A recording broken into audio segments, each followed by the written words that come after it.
반갑습니다, 투자자 여러분. 복리의 실체를 파헤치는 7부작 대기획 제3화에 오신 것을 환영합니다. 지난 시간에는 자본이 노동을 추월하는 크로스오버의 순간을 살펴봤습니다. 많은 분들이 그 장면을 보며 희망을 가졌을 것입니다. 그런데 현실은 늘 같은 질문을 던집니다. 좋아요. 언젠가 부자가 된다는 건 알겠는데 왜 이렇게 오래 걸리죠? 사실 투자자들이 가장 억울해하는 부분도 바로 여기에 있습니다. 10년 동안 투자했는데 부자는 안 된 것 같고 옆집 친구는 코인 한번 잘 잡아서 내 통장보다 더 커 보이고 말입니다. 그런데 복리는 원래 그런 성격입니다. 초반에는 놀라울 정도로 존재감이 없고 후반에는 놀라울 정도로 존재감이 과합니다. 꼭 학창시절 반에서 조용하던 친구가 20년 뒤 동창회에 벤츠를 타고 오는 느낌과 비슷합니다. 오늘은 바로 그 비밀을 파헤쳐 보겠습니다. 내 돈이 2배가 되는 시간을 3초 만에 계산하는 72의 법칙, 그리고 워런 버핏이 평생 강조한 눈덩이 효과의 정체를 통해 왜 돈은 후반부에 폭발하는지를 아주 재미있게 이해해 보겠습니다. 투자자들이 가장 좋아하는 숫자 놀이 가운데 하나가 바로 72의 법칙입니다. 이름은 전문가 자격증 시험에 나올 것처럼 보이지만 사실 계산은 너무 단순합니다. 숫자 71을 수익률로 나누면 끝입니다. 예를 들어 연 4% 수익률이면 72 나누기 4, 즉 18년이 걸립니다. 18년이라고 하면 기분이 좀 복잡합니다. 아이가 초등학교에 들어가서 대학 갈 때까지 기다려야 하기 때문입니다. 그런데 연 8%가 되면 이야기가 다릅니다. 72 나누기 8, 딱 10년입니다. 갑자기 인간의 자세가 달라집니다. 18년은 길어 보이는데 10년은 왠지 할만해 보입니다. 사람 마음이 참 신기합니다. 연 12%가 되면 더 재미있습니다.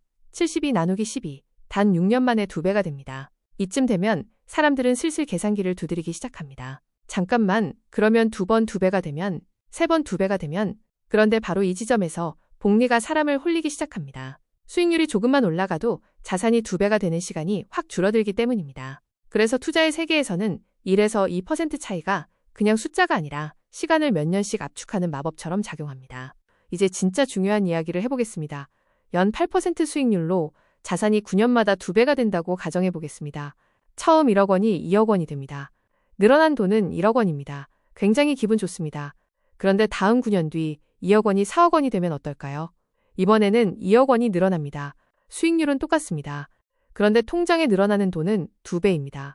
여기서부터 복리의 표정이 점점 무서워집니다. 4억 원이 8억 원이 되면 이번에는 4억 원이 늘어납니다. 사람은 똑같은 8% 수익률인데 왜 수익금이 갑자기 집 한 채 가격처럼 보이는지 놀라기 시작합니다. 그리고 8억 원이 16억 원이 되면 단 9년 만에 무려 8억 원이 새로 생깁니다. 이제는 연봉 이야기를 하다가 갑자기 건물 이야기를 하는 수준이 됩니다. 여기서 중요한 것은 비율은 늘 똑같다는 점입니다. 100% 성장, 즉 2배 성장입니다.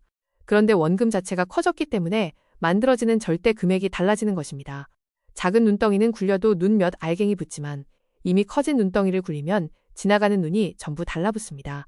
그래서 부자들은 수익률보다 원금의 체급을 중요하게 생각합니다. 똑같은 8%라도 1,000만 원의 8%와 10억 원의 8%는 전혀 다른 이야기이기 때문입니다. 이제 조금 충격적인 숫자를 하나 보겠습니다. 1억 원을 연 8%로 30년 동안 굴린다고 가정해 보겠습니다. 대부분의 사람은 30년 동안 꾸준히 비슷하게 돈이 늘어날 거라 생각합니다. 그런데 현실은 전혀 다릅니다. 첫 10년 동안 늘어나는 돈은 약 1억 1,500만 원입니다. 나쁘지 않습니다. 하지만 여기서 사람들은 약간 실망합니다. 10년이나 했는데 생각보다 별거 없네? 라는 생각이 드는 것이죠. 중간 10년은 훨씬 좋아집니다. 약 2억 5천만 원 정도가 추가됩니다. 그런데 마지막 10년에서는 갑자기 분위기가 달라집니다. 무려 5억 4천만 원이 늘어납니다. 마지막 10년이 앞에 20년을 합친 것보다 훨씬 강력한 결과를 만드는 것입니다. 꼭 드라마 마지막 회에서 갑자기 모든 떡밥이 회수되는 느낌입니다. 그래서 복리의 진짜 보상은 가장 마지막에 숨어 있습니다.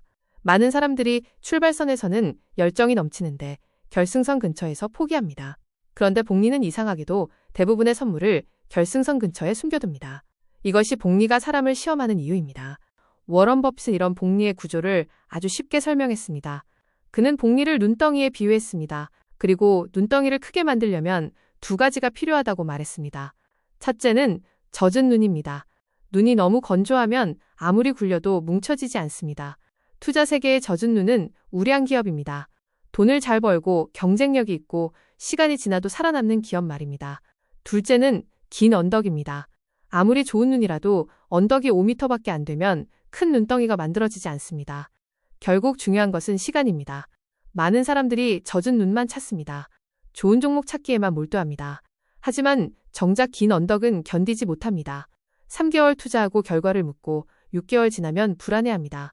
버핏은 반대로 생각했습니다. 좋은 기업을 사고 오랫동안 기다리면 된다는 것입니다. 너무 단순해서 오히려 사람들이 믿지 않는 전략입니다. 하지만 버핏의 자산 규모를 보면 그 단순함이 얼마나 무서운지 알 수 있습니다. 결국 눈덩이는 손재주가 아니라 시간과 재료가 만드는 예술작품입니다. 이제 오늘 강의를 정리해 보겠습니다. 첫째, 복리의 초반 정체기는 실패가 아닙니다. 사실 복리는 원래 초반에 답답합니다. 너무 답답해서 사람을 테스트하는 것처럼 보일 정도입니다. 둘째, 복리의 스노볼이 굴러가기 시작했다면 중간에 멈추지 마십시오. 찰리 멍거가 말했듯 복리를 쓸데없이 중단시키는 것은 투자자가 저지를 수 있는 가장 큰 실수 가운데 하나입니다. 셋째, 결국 승자는 높은 수익률을 마친 사람이 아니라 오래 살아남은 사람입니다. 투자 세계에서는 똑똑한 사람보다 오래 버틴 사람이 더 강한 경우가 많습니다. 복리는 천재를 좋아하는 시스템이라기보다 끈질긴 사람을 좋아하는 시스템에 가깝습니다. 오늘 배운 72의 법칙과 눈덩이 효과를 기억하시기 바랍니다. 돈은 처음에는 안 움직이는 것처럼 보이지만 어느 순간부터 스스로 굴러가기 시작합니다. 그리고 그때부터는 여러분이 끌고 가는 것이 아니라 돈이 여러분을 끌고 가기 시작합니다. 다음 사화에서는 많은 투자자들이 가장 두려워하는 시장 폭락과 변동성, 그리고 그것이 왜 사실 복리의 입장료에 불과한지를 함께 살펴보겠습니다. 감사합니다.